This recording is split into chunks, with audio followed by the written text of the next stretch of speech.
Di masa yang jauh sebelum gemuruh mesin mengisi angkasa, masyarakat Baran Kidal melangkah dengan tenang di atas bumi yang masih bicara. Mereka menempuh perjalanan dengan kaki yang membatu, menapaki jalan-jalan tanah yang menjadi saksi bisu hidup mereka. Memiliki sepeda ontel adalah sebuah kemewahan yang hanya dimimpikan, apalagi Cikar, kereta roda dua yang ditarik sapi, yang menjadi lambang kemakmuran milik segelintir orang terpilih.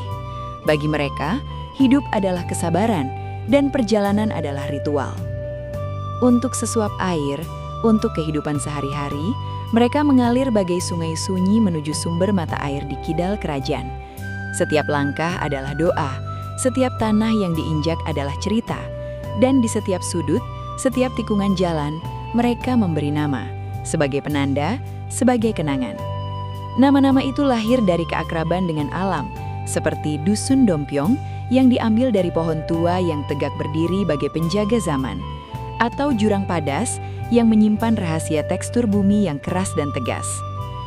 Selain Dusun Dompiong yang lahir dari pohon penjaga zaman dan Jurang Padas yang menggambarkan tekad bumi, masih ada banyak nama lain yang syarat makna, nama yang lahir dari telinga yang peka dan mata yang jeli.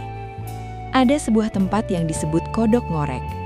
Dinamai demikian karena di sana, terutama di kala hujan atau malam hari, suara kodok bersahut-sahutan bak orkestra alam.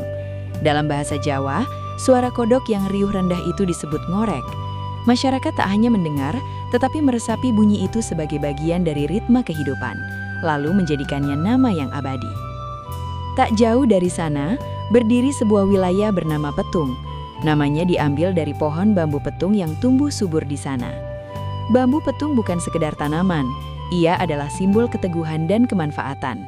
Dari bangunan hingga alat sehari-hari, bambu petung menjadi sahabat masyarakat, maka nama petung pun melekat, mengingatkan pada pohon yang memberi kehidupan. Di sisi lain, ada Jureng Delem, sebuah turunan curam yang sangat dalam. Jureng berarti jurang, dan delem berarti gelap atau dalam. Tempat itu menggambarkan sebuah liang atau turunan yang begitu curam dan terjal, seolah-olah bumi membuka mulutnya. Masyarakat memberi nama itu bukan untuk menakut-nakuti, melainkan sebagai bentuk peringatan sekaligus penghormatan terhadap medan yang harus dihadapi dengan hati-hati. Dan ada juga Mor Cora. Mor dalam bahasa setempot berarti timur, sementara Cora merujuk pada curah, yaitu sungai kering yang hanya berair di musim hujan. Mor Cora adalah penanda geografis yang tepat, sebuah wilayah yang terletak di sebelah timur aliran sungai kering itu. Penamaan ini menunjukkan ketelitian masyarakat dalam membaca alam dan menciptakan sistem penunjuk arah yang sederhana namun bermakna. Namun ada satu nama yang tak lahir dari pepohonan atau lekuk tanah, melainkan dari manusia biasa, Pak Mortes. Ia hanyalah seorang yang rumahnya berdiri di selatan sebuah musola sederhana yang kini telah menjadi masjid.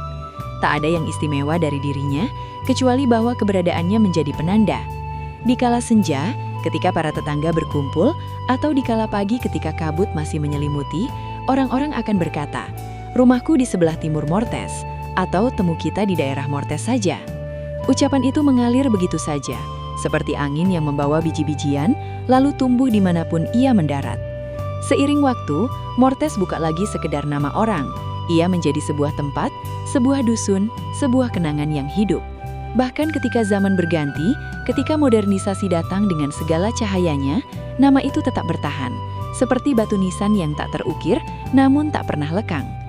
Kini Mortes telah menjadi nama sebuah dusun di Desa Kidal. Ia adalah pengingat bahwa sejarah tak selalu ditulis di prasasti atau buku, melainkan di bibir-bibir yang bercerita, di langkah-langkah yang terus berjalan, dan di hati yang tak ingin melupakan. Mortes mungkin sudah tiada, tetapi namanya tetap hidup, menjadi bagian dari tanah, dari udara, dari jiwa Baran Kidal. Sebuah dusun yang lahir bukan dari peta, tetapi dari sejuta percakapan dan sejuta langkah kaki di atas debu waktu.